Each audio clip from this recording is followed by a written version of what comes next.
Welcome to PC Error Detective. In this video, we will show you exactly how to connect to internet on Windows 10, step by step, so you can get online quickly and easily. Step 1.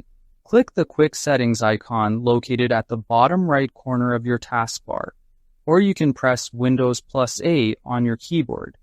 This opens up the Quick Settings panel where you can access Wi-Fi, volume, and other important options. Step 2. Click the button next to the Wi-Fi icon to manage your Wi-Fi connections. This lets you see all available networks and choose the one you want to connect to. Step 3. Select the Wi-Fi network you want to join from the list of available networks. Make sure you choose the correct network, especially if there are multiple similar names nearby. Step 4. Click Connect to start the connection process. This tells Windows that you want to join the network you selected. Step 5. Enter the Wi-Fi password when prompted.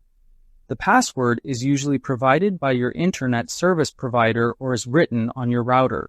Step 6. Click Next to complete the connection.